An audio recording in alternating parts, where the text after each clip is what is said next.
El tema del mes de diciembre es el tema del nacimiento del Salvador, la Navidad que celebramos. Quisiera en esta mañana estar hablando sobre el anuncio de ese nacimiento. Es lo que voy a hacer. Navidad para los cristianos, para nosotros, es la celebración del nacimiento, total, del nacimiento del Salvador, acontecimiento único, irrepetible en la historia humana, en la historia redentora de Dios. Y los evangelios nos narran, especialmente Lucas y el evangelio de Mateo, nos presentan este acontecimiento de una forma peculiar, cada cual enfocado en un plan y un propósito, por supuesto que está vigilado y autorizado por Dios, que es lo que significa la inspiración. Ellos registraron, ellos escribieron exactamente lo que Dios quería que se dijera, se registrara, pero Dios nunca limitó el carácter, la forma y el estilo de la persona. Están reflejados propiamente en cada uno de los mensajes, desde el Génesis hasta el Apocalipsis. Por eso es que la Escritura es inspirada por Dios y también es un escrito hecho por el hombre, en el sentido de que Dios usa al hombre para transmitir exactamente. Esa palabra nunca puede faltar. Cuando alguien le diga, no, porque la Escritura, la Biblia es un libro humano. Sí, exactamente es un libro humano. Pero fue un libro escrito por seres humanos que escribieron exactamente aquello que Dios quería que tú supieras, ni más ni menos. Dios veló para que lo que está aquí sea lo que usted y yo necesitamos saber. Dicho sea de paso, las Escrituras no contienen a Dios. No existe nada en este mundo que pueda contener a Dios, porque a veces las personas quieren limitar a Dios solamente en la Escritura. Aquí está lo que Él quiere que nosotros sepamos. El resto viene en la eternidad. Ningún libro, ninguna mente, nada puede contener la mente infinita de Dios. Y el milagro, mi querido hermano, de la Navidad fue tan grande que el Dios eterno e infinito, aquel que nada lo puede contener, vivió entre nosotros y nació antes de vivir como un ser humano.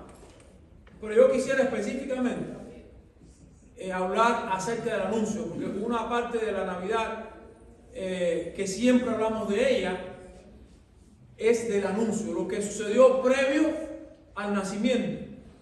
Y los evangelios convergen que el centro de la Navidad y de ese anuncio era el nacimiento del Cristo, del Mesías, de aquel que vendría para traer salvación al pueblo de Israel en cumplimiento de las promesas hechas a Abraham, pero también a las naciones gentiles, en cumplimiento también de esa misma promesa que hizo Dios a Abraham, que en su simiente serían benditas todas las naciones de la tierra, incluyendo el pueblo elegido de Dios, que es la nación de Israel.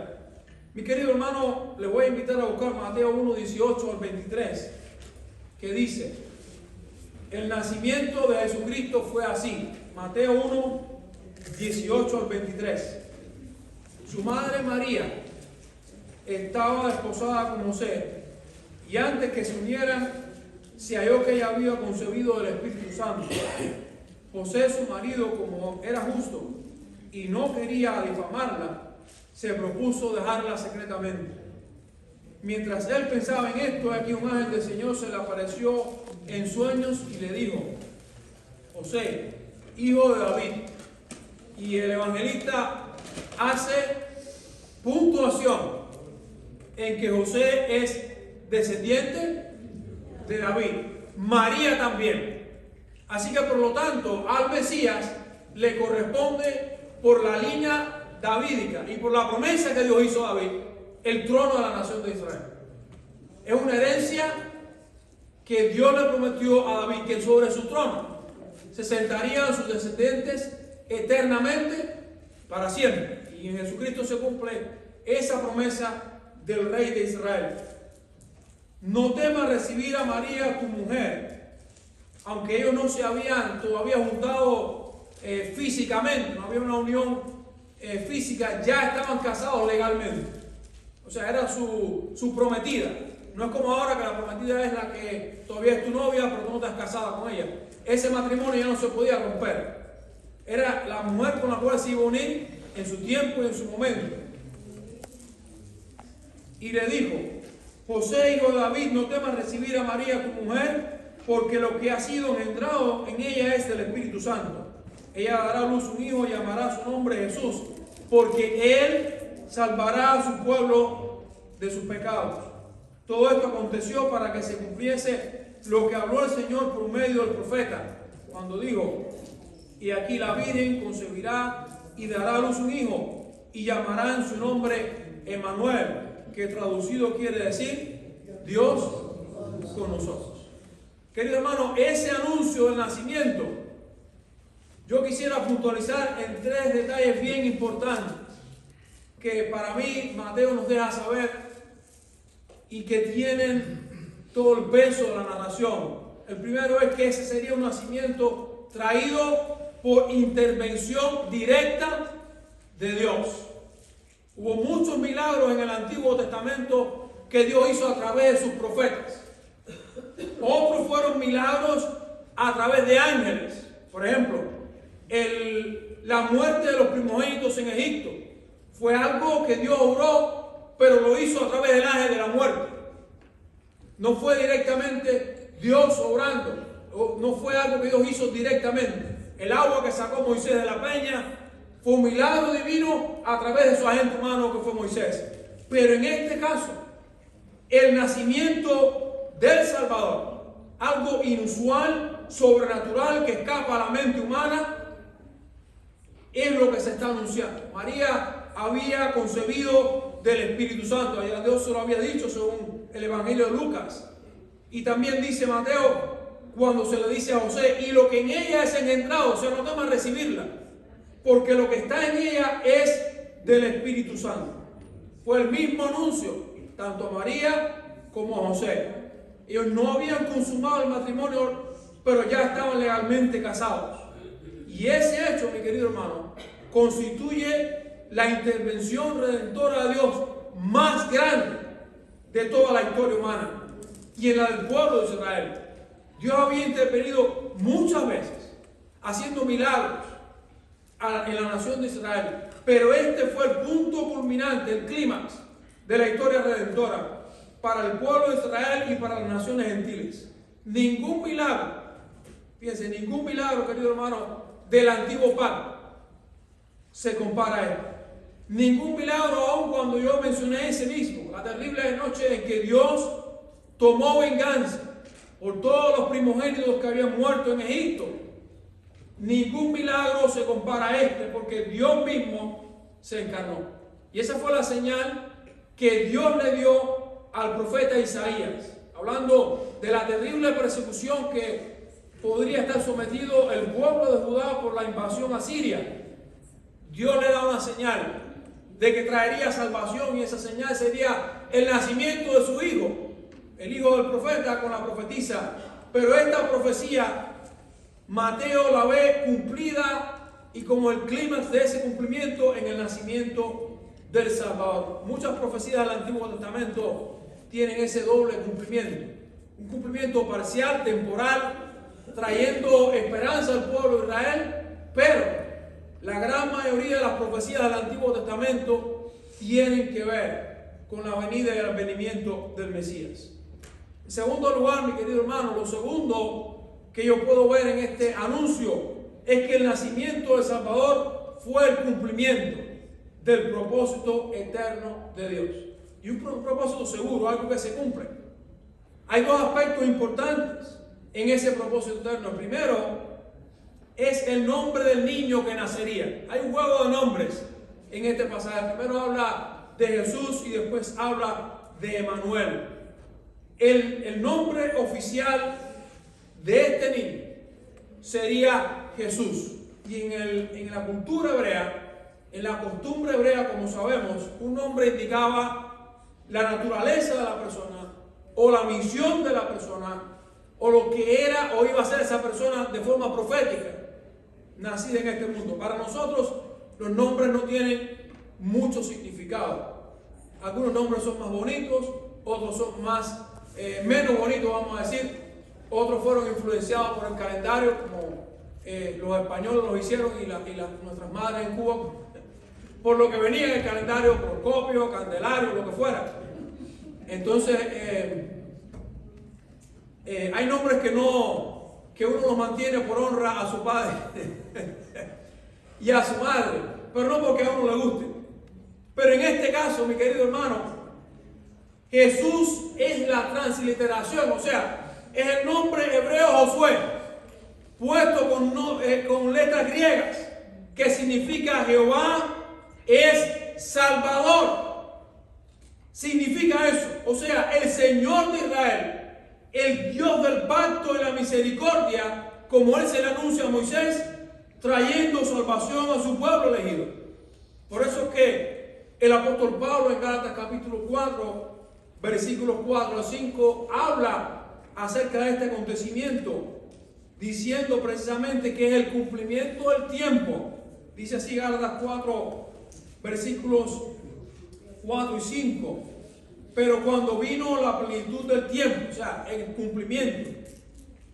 Y este tiempo aquí no es el tiempo, vamos a decir, de los planes de Dios, que es diferente, es el Kairos. Este tiempo es el Cronos, el tiempo en la era humana. O sea, lo que está diciendo Pablo es lo siguiente: cuando Dios determinó que en el tiempo humano, en la fecha precisa, en el lugar preciso, en el momento preciso, para la necesidad específica del pueblo de Dios, Dios envió a su Hijo nacido de mujer y nacido bajo la ley. ¿Para qué? Para que cumpliese la ley y nosotros recibiéramos la adopción de hijos. Así que no hay necesidad de que el creyente se preocupe por vivir bajo la ley del Antiguo Testamento, porque ya en Cristo la estamos cumpliendo, permaneciendo en Él. Eso no significa que usted y yo no tengamos que obedecer la ley. Son dos cosas diferentes. Ningún ser humano la cumplió. Cristo la cumplió por nosotros y Dios ve como que nosotros la hemos cumplido y nos atribuye esa justicia, pero estamos bajo la implicación moral de procurar cumplir esa ley. O sea, no se puede vivir, no hay antinomia. Un cristiano no vive sin ley. Un cristiano no vive sin la ley del Antiguo Testamento. No lo puede vivir. Todos los mandamientos, los 10, se repiten vez tras vez en el Nuevo Testamento. Si no, búsquenlo. Uno tras otro. Pero nadie es salvo por la ley, sino por la fe en aquel que cumplió la ley y satisfizo las demandas de la justicia de Dios, en Jesucristo el Señor. Lo segundo importante de este propósito, mi querido hermano, es que se anuncia específicamente qué salvación traería Dios a la nación de Israel y por extensión a las naciones gentiles. Digo esto porque muchas veces en el Antiguo Testamento, y si usted lee los Salmos, Dios salvó a sus santos y al pueblo de Israel ¿de qué? Del peligro del enemigo, de las potencias extranjeras, de los cananeos, de los filisteos, de los asirios, de Medo-Persa, de Babilonia. Dios trajo salvación a su pueblo como parte de su plan y liberación. Pero el anuncio habla de algo bien diferente a esa salvación. No es que en el Antiguo Testamento no hubo salvación. Salmo 32, David la describe. Y era necesario ofrecer el cordero para el perdón como símbolo de aquello que vendría. Pero normalmente los hebreos hablaban de la salvación en dos áreas: la liberación del peligro y la salvación espiritual. Pero Dios especifica aquí qué tipo de salvación traería. Dice, y llamará su nombre Jesús, porque Él salvará a su pueblo de sus pecados. Jesús vino a traer salvación al pueblo elegido del Antiguo Testamento, pero además trajo salvación, como dice la Escritura, a todo aquel que cree, dice el apóstol Pablo, al judío primeramente y también al griego o gentil. Y en tercer lugar, mi querido hermano, el nacimiento fue, o ese anuncio del nacimiento sería un cumplimiento profético único y vendría de parte de Dios. Dice los versículos 22 al 24. Y todo esto aconteció para que se cumpliera lo que habló el Señor por medio del profeta diciendo: he aquí, la Virgen concebirá y dará a luz un hijo y llamará su nombre Emanuel, que traducido quiere decir Dios con nosotros. Dios mismo estaba confirmando la palabra dada a su profeta. Por eso Mateo menciona vez tras vez en su evangelio para que se cumpliese lo dicho por el profeta. Israel el evangelio de Mateo fue escrito en mente para hablarle al pueblo judío. Y a ellos les convencía el argumento de la profecía. Lo que Mateo le estaba diciendo, miren, esto es lo que dijo Isaías. Esto fue lo que quiso decir cuando anunció el nacimiento de su hijo. Lo que realmente quiso decir fue esto. Y se cumplió cuando pasó el nacimiento del Salvador. A propósito, no sé si será realidad o no. Estuve viendo en estos días unos videos en internet. Saben que en internet cuelgan lo que desean. Pero hablando acerca de las personas que tuvieron que ver con el nacimiento del Salvador, ponían a Isaías, que la tradición dice que fue aserrado vivo. O sea, lo cortaron en dos. Eso es lo que dice la tradición. Pero la tradición dice también que uno de los hombres que tuvo que ver con su muerte, que fueron los dos sumos sacerdotes del tiempo, Anás y Caifás. Uno murió a espada romana y el otro, Caifás, murió dándose golpes contra la pared porque no podía soportar el tormento de que él había sido el agente humano de enviar al Mesías a la muerte. Como vimos, Judas se ahorcó y dice que no solo se ahorcó, sino se cayó y se reventó y se abrió por la mitad. Mi querido hermano, Dios traería señal y a semejanza del Antiguo Testamento, Dios cumpliría la palabra dicha por el profeta. Traería salvación al pueblo de Israel. Y Mateo, escribiéndole a esta comunidad judía, les estaba diciendo que ellos podían estar convencidos de que el niño nacido en Belén de Judea, conforme a la profecía, no nacería en Jerusalén, sino en Belén de Judea. Ese niño era el cumplimiento de toda la esperanza mesiánica, redentora, salvadora de la nación de Israel. Sería un cumplimiento exacto de las esperanzas proféticas de Dios, que a semejanza del antiguo pacto, Dios habitaría entre ellos nuevamente. Pero mi querido hermano, aquí está lo grande de ese anuncio. Dios habitó en la nación de Israel por medio del fuego, por medio de la columna de humo y en el templo. Pero ahora ya no habría más señales. No habría más objetos o representaciones de Dios. Ahora ya no sería el humo, ya no sería el fuego, ya no sería la presencia de Dios entre los querubines, ya sería la misma presencia de Dios. Por eso es que dice, y llamará su nombre Emanuel, que traducido es Dios con nosotros. Y ese es el anuncio grande de la Navidad. Esa es la Navidad.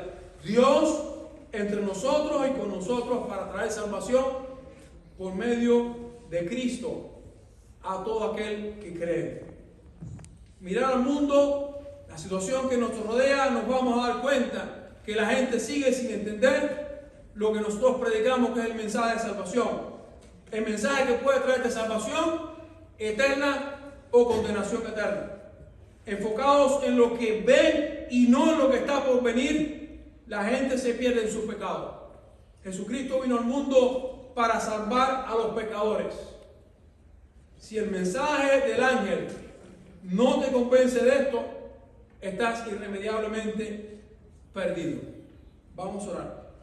Padre, te damos gracias por Jesucristo, nuestro Salvador, bendito que nació, Señor. Gracias por todas las cosas maravillosas que hiciste y estás haciendo en tu pueblo y en tu iglesia, Señor. Gracias por Jesucristo, nuestro Señor, que nació y que trajo salvación a este mundo perdido en pecado y en tinieblas. Oramos, Señor, en el nombre de Jesús. Amén.